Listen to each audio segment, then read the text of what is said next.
ये आजम खान जो अभी उसकी जो हुई हाई कोर्ट में ये बॉस्टन एयरपोर्ट में, वो उसके साथ वो चिल्ला के आया। मुझे पहले ही पता था, मैंने मुलायम सिंह को कहा ये तुम आरएसएस के आदमी हो, तुम घुसपैठ हो, ये है, वो दुनिया भर की गाली देकर आया। और उसने कहा कि जिस दिन हिंदू इकट्ठा होकर वोट डालेगा उस दिन मैं टीका लगा करके जय श्री हनुमान कह के बाहर निकलूंगा। वो बीमारी इसीलिए आती है कि हिंदू इकट्ठा नहीं है और वो वोट देता नहीं, एक साथ मिलकर देता नहीं। 80% से ज़्यादा हमारी वोट है, इसकी आधा मानिए 40% से थोड़ा ज़्यादा इकट्ठे होकर वोट डाले, एक पार्टी को डाले, उस पार्टी को 2/3 बहुमत मिल जाएगी आज की परिस्थिति में, परंतु इकट्ठे नहीं होते। मैं जब मिनिस्टर था चंद्रशेखर की सरकार में, तो मैं लॉ पोर्टफोलियो भी मेरे हाथ में थी, तो मुझे मिलने के लिए आए एक सेशन जज नाम KM पांडे। उन्होंने आकर मुझसे कहा, अपॉइंटमेंट ली और मिलकर कहा कि मेरे साथ अन्याय हुआ, मेरे नाम हाई कोर्ट जज के लिए प्रस्तावित हुआ, लेकिन BP सिंह सरकार ने इसको खारिज कर दिया, इसको रद्द कर दिया। तो इसीलिए आपके पास मैं आया हूँ। आप नया सरकार हैं, BP सिंह सरकार के बाद आपकी सरकार आई है, तो आप कृपया इस पर मेरे साथ न्याय करिए। मैं कहा KM पांडे फैजाबाद की सेशन जज? मैंने कहा हाँ। आप ही ने वो ताला खोलने का फैसला किया? तो हाँ, मैंने किया था, और यही कारण से BP सिंह सरकार ने मुझे जज बनने नहीं दिया। मैंने फाइल मंगवाया तो देखा BP सिंह ने उसमें यही लिखा था कि इनको कतई जज नहीं बनाना है क्योंकि इन्होंने ताला खोलने के आदेश दिए। तो मैंने उनको कहा मेरे लिए एक बड़ी समस्या है, वो है हमारी मुख्यमंत्री उत्तर प्रदेश के उस समय मुलायम सिंह है, और मुलायम सिंह तो विरोध करेगा, तो मैं कैसा बनाऊंगा? तो उन्होंने कहा कि आप कर सकते हैं, इस विश्वास के साथ मैं आया। मैं आपको छोड़कर जाता हूँ। मैं कहा अच्छा ठीक है, 1 हफ्ते के बाद आओ, क्योंकि साफ था कि उनके साथ अन्याय हुआ, क्योंकि उनका रिकॉर्ड एक ईमानदार जज का था। तो फिर मैंने मुलायम सिंह को फ़ोन किया और कहा मुलायम सिंह, मैं आपको सूचना देता हूँ कि अगले हफ्ते मैं KM पांडे को हाईकोर्ट जज बनाने वाला हूँ। तो मुलायम सिंह ने कहा वही जो फैजाबाद? मैंने कहा हाँ वही जो फैजाबाद। क्या मत करिए, मेरा नाक कट जाएगा, बेड़ा गर्क हो जाएगा, ये वो दुनिया भर की उन्हें फ़ोन में चलाया। मैंने कहा देखो मुलायम सिंह, मैंने आपको अनुमति लेने के लिए फ़ोन नहीं किया, मैंने सिर्फ सूचना देने के लिए फ़ोन किया ताकि आप अखबार से ना पढ़े। उन दिनों में लॉ मिनिस्टर के पास वो अधिकार था। तो उन्होंने कहा फिर ठीक है, मुझे मेरे बचाव के लिए आप मुझे फाइल भेज दीजिए, मैं आपके लिए भी रास्ता ढूंढूंगा। तो उन्होंने फाइल में लिखकर भेजा कि KM पांडे ईमानदार, निष्कपट, ज्ञानी व्यक्ति हैं, लेकिन उन्होंने ताला खोलने का आदेश दिया, इसीलिए इसको कतई जज नहीं बनाना। और जैसे फाइल आई वापस, मैंने ऑर्डर कर दिया कि उनको जज बनाना है।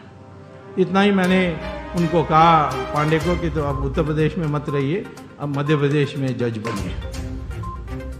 2 दिन के बाद मुलायम सिंह मेरे दफ्तर में आए, उसके साथ ये आजम खान जो अभी उसकी जो हुई हाई कोर्ट में ये बॉस्टन एयरपोर्ट में, वो उसके साथ वो चिल्ला के आया।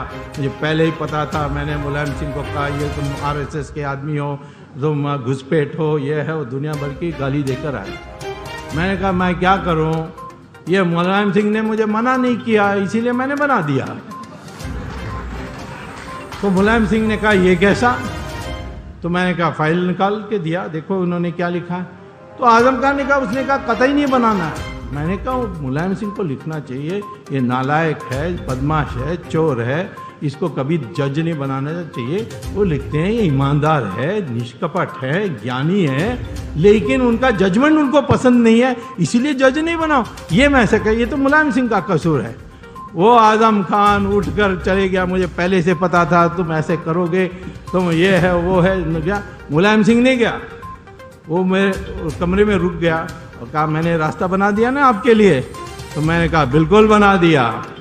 और उसने कहा कि जिस दिन हिंदू इकट्ठा होकर वोट डालेगा उस दिन मैं टीका लगा करके जय श्री हनुमान कह के बाहर निकलूंगा। तो यह तुष्टीकरण का कसूर हिंदू का है, ये हमारे नेताओं का नहीं है। वो जिंदा रहने के लिए ये कर रहे हैं, नहीं करना चाहिए, परंतु ये वास्तविकता है कि जिस दिन हिंदू इकट्ठा हो जाएगा उस दिन ये सारी समस्या हल हो जाएगी, मुसलमान भी ठीक हो जाएगा। बिकॉज मुसलमान के लिए मोहम्मद ने शिक्षा दी है, कुरान में नहीं, सीरा में और हदीस में। क्या कहते हैं मोहम्मद कि दुनिया 3 हिस्से में बटी है। पहला दारुल इस्लाम, जहां मुसलमान मेजॉरिटी में है, पावर में है। दूसरा दारुल हरब, यहाँ मुसलमान माइनॉरिटी में है लेकिन मेजॉरिटी पिलपिला है, जैसे हमारी है, रसगुल्ला टाइप। और तीसरा मुसलमान माइनॉरिटी में है परंतु मेजॉरिटी इकट्ठा है, शक्तिशाली है और उनमें एकता है। ये 3 हिस्से में है। और वो कहते हैं जहाँ दारुल इस्लाम है वहाँ माइनॉरिटी को पनपने नहीं देना, उनको ध्वस्त कर देना चाहिए, उनको ख़त्म कर देना चाहिए या धीमी बनाने देना चाहिए, जैसे अभी बताया गया आपको। सऊदी अरेबिया में दारुल इस्लाम है, वहाँ दारुल इस्लाम में आप मंदिर बना सकते हो। हमारी कितने कर्मचारियाँ हैं, पर मेरे ख्याल में लगभग वो कहते हैं 10 लाख लोग हैं हमारे लोग, और 10 लाख लोगों को मंदिर बनाने नहीं देते, दिवाली मनाने नहीं देते, घर में सत्यनारायण पूजा नहीं कर सकते, जेब में रामचंद्र जी का फोटो रखकर काम पर नहीं जा सकते। और करोगे तुरंत जेल में, हो सकता है आपका हाथ भी काट दें, अंधा भी कर दें। ये सऊदी अरेबिया में। और हमारे देश में बनाओ मस्जिद, जितना मंदिर के ऊपर भी बनाना तो बना लो। तो ये हमारे देश में क्यों है? यहाँ वो मोहम्मद क्या कहता है कि हिंदुस्तान जैसे देश में मुसलमान मांगते रहना चाहिए। पहले यूनिफॉर्म सिविल कोड नहीं चाहिए, अच्छा ठीक है, फिर रिजर्वेशन चाहिए, अच्छा हम सचार कमेटी बना देते हैं आपके लिए, फिर हिंदू को पीटने के लिए हमें अधिकार मिलना चाहिए, कम्युनल वायलेंस बिल ला देते हैं। मांगते रहो जब तक वो हताश होकर के सारा आपको नहीं सौंप दे। धर्म परिवर्तन करो, इन्फिल्ट्रेशन करो, पॉपुलेशन ग्रोथ रेट में वृद्धि लाओ।